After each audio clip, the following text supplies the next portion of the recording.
Com certeza falta um pouco mais de intensidade nas cobranças por parte também da imprensa, mas eu acho que é uma deficiência, uma debilidade da sociedade espanhola como um todo. Eu conversei ao longo desse dia com várias pessoas, né, espanhóis, brasileiros, e todos muito apreensivos com o que estava acontecendo, com a repercussão desse caso e com os reiterados casos de racismo contra o Vinícius Júnior, casos que não são esporádicos, assim, uma outra vez, mas praticamente em todos os estádios onde o Vini joga, ele é alvo de racismo e alvo de outros tipos de injúria também. O Vinícius tem sido colocado aí num ambiente extremamente hostil e eu acho que o papel da imprensa agora me parece que vai mudar. Primeira coisa, que eu acho que é importante a gente contextualizar a situação do Vinícius quanto aos meios espanhóis.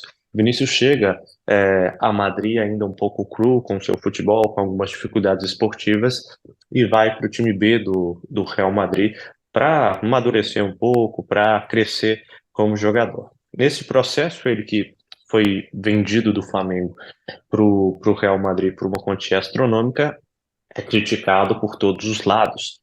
E essas críticas fizeram com que o Vini se blindasse um pouco dos meios espanhóis, porque acabou vendo um certo oportunismo nas críticas para o menino que tinha naquela oportunidade de 18 anos.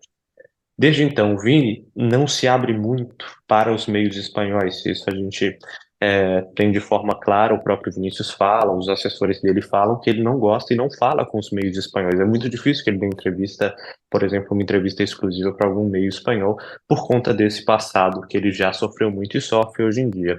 E ainda assim, ultimamente, nos últimos meses, no último ano, por exemplo, o Vini foi o maior destaque do Real Madrid. Foi o jogador aí mais diferente, que levou o Real Madrid a uma semifinal. Mas mesmo assim, 8 em cada 10 notícias, 8 em cada 10 comentários nos programas esportivos são sempre pejorativos quanto ao Vinícius. Que incomoda pelo futebol e incomoda também por esse outro fator, que é não falar com os meios espanhóis. Agora me parece que a ficha caiu. Que, primeiro, silenciar a respeito de temas como o racismo não é a solução. Ficar calado diante do que está acontecendo e tentar culpabilizar a vítima de alguma maneira porque é provocativo, porque tem o psicológico abalado e não podia, porque, enfim, tem gestos que realmente, como eles dizem, que às vezes sobram e sobram, quer dizer, o Vinícius é provocador como às vezes brasileiro e cada um reage de uma maneira, né? Por exemplo, quando ele saiu, ele fez um gesto de segunda divisão, a equipe do Valência que está brigando ali na luta, e é o jeito dele se posicionar nesse momento. Que não tem comparação você fazer algum tipo de provocação dentro do âmbito esportivo quanto a um tipo de crime de ódio, né? Um racismo. Eles estavam nivelando muito isso e hoje me parece que é uma ficha com toda a repercussão internacional, posicionamento do Brasil, do Itamaraty, também dos outros países europeus, posicionamento de jogadores importantes, porque a imagem do país e a imagem da competição estão em jogo nesse momento. Renato, boa noite, Sakamoto aqui. Deixa eu fazer uma avaliação local que acho que você pode fazer, porque você está no marca, está no dia a dia. É possível apontar de que área da Espanha que os ataques normalmente são mais violentos? Se é da Catalunha, se é de Castela, de que área que é da Espanha em que as pessoas acabam sendo mais racistas contra jogadores de futebol negros, e especialmente o Vini Júnior? Ou é uma coisa generalizada, independentemente da região? Eu acho que a minha percepção é que é generalizado. Primeiro porque, assim como no Brasil, a discussão é que o ambiente do esporte é muito pouco punitivo. Então, é importante dizer, obviamente a sociedade espanhola como um todo, em geral, não é racista. Que todos os torcedores do Valência, ou do Barcelona, ou do Real Madrid, ou do Atlético de Madrid vão ser racistas. Mas que os ambientes esportivos têm sido extremamente racistas com o Vini e já com outros brasileiros. A gente pode repercutir e lembrar de casos como, por exemplo, o Daniel Alves, que tem um lance, um momento que é icônico do ponto de vista, que é quando joga uma banana para ele dentro do campo, se não me engano, ou foi em Barcelona mesmo, ou em outro estádio, em que ele resolve comer a banana. e assim responder aos gestos dos críticos. Roberto Carlos já sofreu injúrias racistas jogando pelo Real Madrid, o Neymar quando estava no Barcelona, e agora o Vinícius sofreu racismo contra o Valladolid, que fica numa região muito próxima de Madrid, contra o Atlético de Madrid, na capital, contra o Barcelona, em Barcelona, contra o time do Mallorca, em Maiorca, ou seja, são vários pontos também sofreu contra o Cádiz, se não me engano, que fica numa região mais ao sul da Espanha, na Andaluzia. São vários pontos. O que me parece, não existe um ambiente ou um estado ou uma província espanhola que é mais racista que outra. É o ambiente que me parece que colabora para que esses criminosos possam ir ao estádio, possam estar nas arquibancadas Ô, e Renato. se sentirem livres para gritar o que eles quiserem. Agora, tem um ambiente também social na Espanha, né? Uma percepção política, de avanço dessas questões relacionadas ao racismo, casos de racismo. O Vini Júnior tem sofrido tantos casos, né? Nos chama a atenção. Bom, o que eu vejo numa percepção pessoal, e isso eu falo apenas do ponto de vista da minha experiência, da minha visão de mundo, o que eu consigo enxergar diante das coisas que eu já vivenciei, que eu vivo todo dia, é que o espanhol, em geral, é muito pouco ligado e tem muito pouco contato com a diversidade. E nós, brasileiros, temos o prazer de conviver diariamente com a diversidade. Eu acho que os ambientes na Espanha e, em geral, em alguns pontos da Europa, são muito embranquecidos e, principalmente, também existe um eurocentrismo muito grande, ou seja, cargos maiores vão ser sempre de pessoas brancas e europeias, ainda que seja uma sociedade que abrange muitos latinos, por exemplo, aqui na Espanha, principalmente da América Latina hispânica, né, tirando aí o Brasil.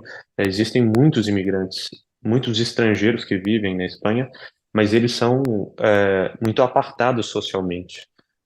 Têm condições de emprego muito inferiores aos próprios espanhóis, aos próprios europeus. Isso faz com que a sociedade não se misture tanto quanto deveria. E o número de negros me parece muito pequeno em espaços como o mercado de trabalho, nas universidades, que continuam sendo um ambiente muito embranquecido aqui na Espanha.